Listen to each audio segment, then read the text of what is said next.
It's the end of the school year and the next step towards adulthood for seniors. Meet one graduate for whom that step was truly incredible. Plus, he did it all. The accomplishment of one senior that hasn't been seen in his school in more than 25 years. And out of the classroom and into the hard hat. See how an afternoon at the fort is helping students prepare for the future.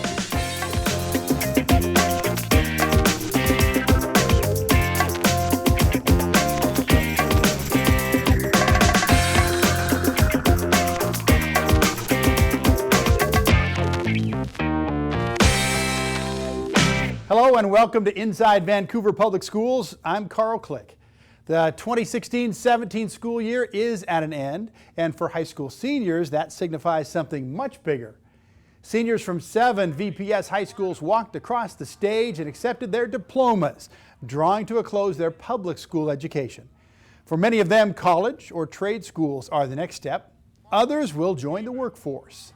But before they said goodbye to high school, those seniors took a morning to get back to their roots. We caught up with the 12th graders from Hudson's Bay High School as they visited Washington Elementary School. Inside, they paraded past the current Washington students and reflected on their journey through school. Coming back through my elementary school, it's kind of rewarding to see what I accomplished from kindergarten here all the way to high school now. Knowing that, as an elementary kid, I imagine graduating, so it brings me joy that I'm able to see the hopes on their face, knowing that they'll be me one day. For senior Lizeth Ramirez, the journey back to Washington was extra special. It was great. I didn't think a lot of my teachers would recognize me, and they actually did. And my second grade teacher is actually teaching my little sister now, which is crazy. She was a great student, and I have great memories of her. I don't know, it's really fun to see your sister, especially since you're small, seeing your sister graduate. Crazy. I hope they could just look up to us and want to be us one day. I said, you guys, when you're seniors, you can come back and say hi to all of us, and whoever's still here would love to see you. So I think it's very encouraging for current students. Yeah. Lizeth is a great role model for Washington students. She's the first person in her family to graduate from high school, and she's headed to Central Washington University, where she'll be the first to go to college.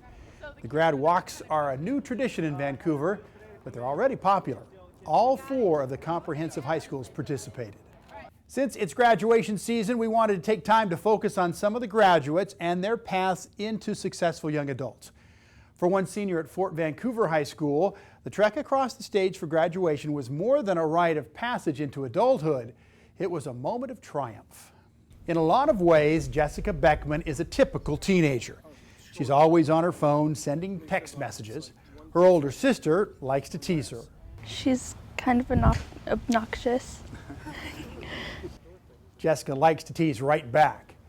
4 years ago, when Jessica was a freshman, the 2 sisters were getting on the school bus. I know my sister, and sister, and she said, I don't care. At first I thought she was joking. Then I realized it was real. That's when all the teasing stopped. I didn't know what was going on with her. I was scared. Jessica had suffered a major stroke. Then the ambulance came. Eventually, Jessica ended up at Dornbecker Children's Hospital. That was on a Friday, and they finally diagnosed on a Wednesday, I believe it was, and told us that the prognosis wasn't good, that very few people survived that. Jessica did survive, but with very limited control of her body. She couldn't walk, she couldn't speak. Back when this all happened, I didn't think graduating from high school was going to be a possibility. I thought it was a goal, but when she went back to school that fall and started back in, she was doing everything people told her she couldn't do. She worked tirelessly with doctors and physical therapists, relearning how to move and talk. As graduation loomed, she hatched a plan to surprise her friends and teachers. My parents asked me wanted to walk, and I said yeah, and I had to work a lot. on graduation night, in front of everyone, Jessica stood from her wheelchair. Jessica Raylyn Beckman. Using a walker, she took her first steps in public since her stroke. Step by step, Jessica made her way across the stage. The crowd quickly realized what they were witnessing. It was great by itself, but then when the seniors started cheering and applauding, and then everybody else did, oh, that made the day. Now that she's completed high school, she's looking at her next step. She's a strong-willed young lady, and it's whatever she puts her mind to, and she can do it. Jessica's next goal? Oh my God. Oh my God. It's obvious that Jessica doesn't speak well yet, but her recovery speaks for itself. Our final senior story comes from Hudson's Bay High School. Nick Volt met a young man who's taken advantage of every opportunity school has offered. Now, a warning, this story may make you question how much you're getting out of life. There's not a lot of space left on Ethan Meyer's Letterman jacket. So at Hudson's Bay, you get the team logo letter the first year you letter, and then every year afterwards, you get a bar. From the fall season of his freshman year to the spring season of his senior year, Ethan was a varsity athlete, earning 12 letters in total. For a kid just to win a varsity letter is tough enough, but to do it for multiple sports, it's even rarer. But to do it for 4 years, 3 sports, unbelievable. That's plenty to keep a kid busy, but it wasn't enough for Ethan. He served 4 years in student government, winning student body president senior year. What else? Knowledge Bowl, then down to 3 years. With Ethan on the team, Bay's Knowledge Bowl team placed at state each of the past 2 years. Then NHS for 3 years, had some fun times doing community service with some of my guys. Giving back is important to Ethan. Oh yeah, he plays piano too. It's Mr. Ethan Myers. To Mr. Hudson's Bay, got to raise $9,000 for Dornbecker, which was a really great experience. Ethan finished second in the annual fundraising pageant to his good friend. Not that he likes finishing second in anything. In class, he is a phenomenal student, super competitive. I grade all my finals in a very competitive fashion, AP style, and then I put the top 5 scores on the board. I put all the scores up there, and then I put names next to the top 5. And if he wasn't number 1, the whole class would be shocked. They'd be, oh, yeah, somebody finally toppled him. Ethan is in the top 5% of his graduating class. You'd think he'd be kind of a jerk since he's so good at everything, but he's actually like a really nice guy and surprisingly hilarious. That sense of humor was on display at graduation, where he was a class speaker. It was that same sense of humor that got him in hot water back as a freshman. Not a whole lot of upperclassmen really appreciated some of the stuff I said, but then I kind of learned how to act properly, and I learned how to work hard. Those are lessons he's passed along to those who came after. When you see a freshman out doing summer runs, and that's pretty nerve-wracking for them because they've never done it before, so just talk to them and introduce yourself, and then they get more confident and their confidence grows throughout the season. It's just kind of all about building people up. He was named a team captain 7 times in his career. That shows you how much everybody else looks up to him, and that shows you why our team went from maybe 15 kids or so as freshmen to over 50 kids this last year. It's his leadership. And now Ethan is off to the University of Washington, having squeezed every possible drop out of his high school experience. I really enjoyed my time, and I would totally do it again if given the opportunity. Inside Vancouver Public Schools, I'm Nick Bull. Thank you, Nick. For the first time this year, all 4 comprehensive high schools held their ceremonies on the same day in the same place. Columbia River, Hudson's Bay, Fort Vancouver, and Skyview took turns on Saturday, June 10th at the Sunlight Amphitheater in Richfield. The district made this move for lots of reasons, one of which was to avoid the kind of overcrowding schools have dealt with when the ceremonies are held in school gymnasiums. Just being able to accommodate more people, and we have buses coming up shuttling from Fort Vancouver High School and from Bay, and we'll be able to get as many as graduates would like to bring because the amphitheater accommodates about 7,000. So it's going to be a good thing. Starting at 11 in the morning with Columbia River, the ceremonies went all day, and by all accounts, the new venue was a success. The district has a 2-year deal with the amphitheater, so next year's graduates will cross that stage as well. The school district's TV studio was on site all day long and produced live broadcasts of all the graduations. If you want to watch the replay, they'll be airing on Comcast Channel 328 all summer long. Go to esd112.org/TVETC to see all the listings. Or you can go to the district's YouTube page, youtube.com/VanSDTV, to watch them online. Of course, it's not just graduating seniors who are leaving at the end of the school year. Dozens of staff members retire each year and graduate to the next stage of their lives. At Chinook Elementary, Principal Joe Lapidus leaves behind a legacy of music and laughter and love. Joe let Nick Vole tag along with him on his final morning. Joe Lapidus starts his day like any other, greeting children and families at the front door of Chinook Elementary School. But today is special, as it's the last day he'll be principal.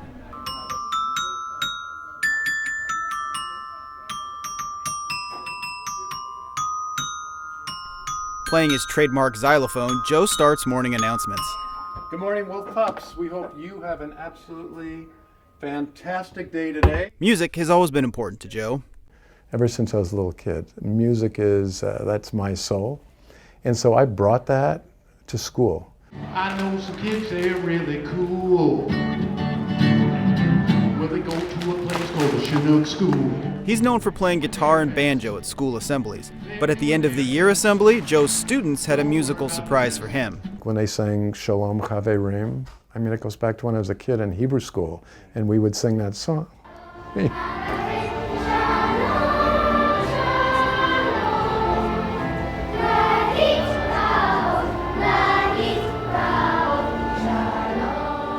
I never thought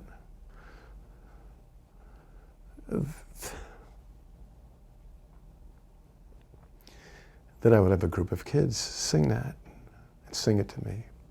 It was incredibly moving. It's kind of like things go full circle. He's not the only one getting emotional about his retirement. I've known him for a really long time, and I consider him my little brother that I never had. And so it's bittersweet. The reason he's so beloved? He's a very personable person and a very positive person. He greets people with a smile every day, and that is going to be missed. I've been very blessed to have a career that allows me to work with great children, amazing children, wonderful families, and just the best teachers and staff. We definitely feel appreciated and we feel listened to, and he definitely cares about us and always wanted to see what's best for Chinook, what's best for students, and what's best for the staff. He'll continue to mentor teachers, but now at Washington State, where he'll train the next generation of educators. But that's tomorrow. Today, he's reflecting on the past 37 years in Vancouver Public Schools. And I hope when I walk away that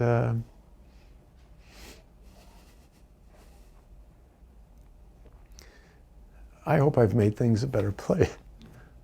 I hope I've made things a better place, made a difference. That's my hope.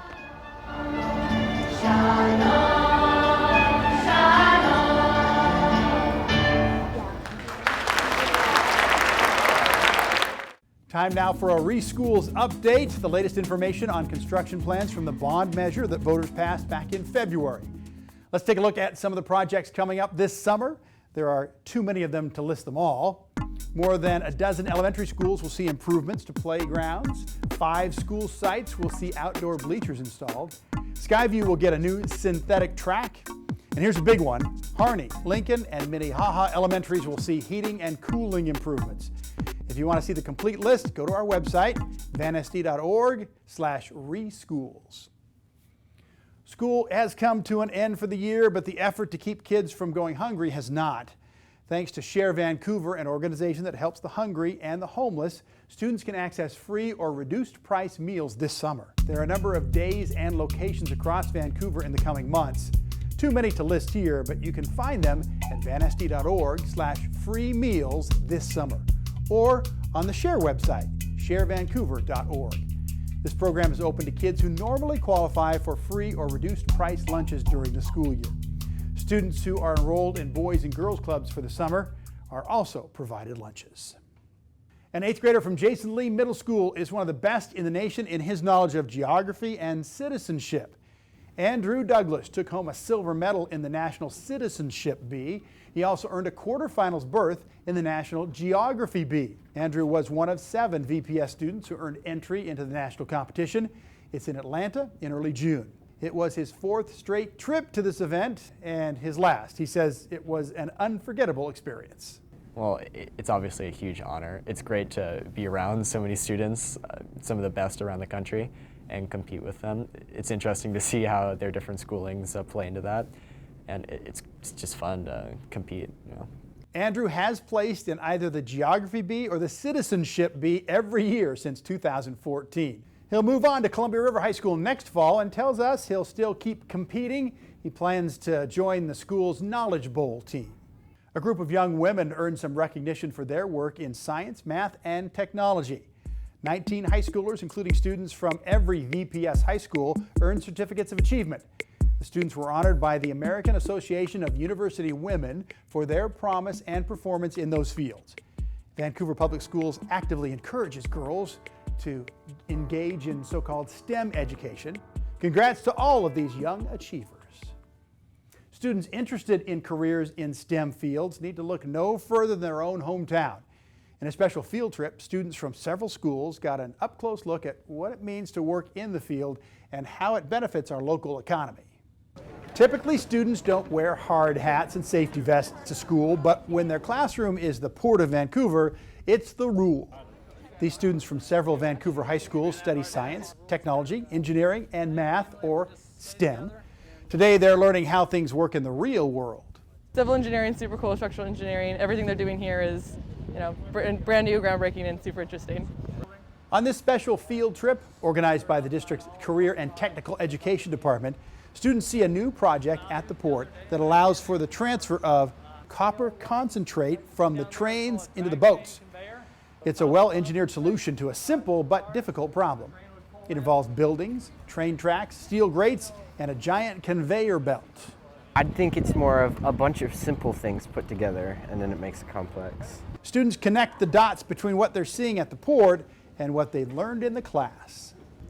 I feel like it's one of those things that you understand and you know how it works, and then you come here and you actually see it and you're like, oh, okay, now it makes sense. I'm making these connections. Metallurgy that we learned through our welding program at Fort helps out a lot here so that we know exactly what kind of metal is using and why we can use that metal there versus a different metal. More than just the nuts and bolts of the port facility, the students are also seeing what careers in STEM fields might look like for them. You know, the more exposure that you can have as a student, as a younger person, to be able to see what types of opportunities that there are out there, different types of jobs, and talk to people that are currently in those positions, the better decisions that you can make as a student now to set yourself up better for the future. And thanks in part to experiences like this, students see their future more clearly as they approach adulthood. If I didn't have firsthand experience, it would be hard for me to be able to realize what I'm going to be doing or going into. Yeah, it definitely gets me excited to see what I can do and what I can, what jobs I can be and who I can become. So. The district offers a variety of career-oriented programs at every secondary school. Finally, students at Sarah J. Anderson Elementary complete a project that will beautify their school and try to bring the community a little closer. At a special assembly, Anderson students watched the Mexica Tiwi Aztec dance group perform. They also got to participate in the dancing. The dance group was invited to celebrate the unveiling of a new mural made by students working alongside artist Rodolfo Cerna. We asked a couple of students who worked on the mural about their favorite parts, and both of them pointed to the emphasis on global unity. One is Mexico, one is USA, and one is Sweden. So I like the flags. The hands on the on Earth, that we all work together. This mural will be mounted in Anderson for future students to see.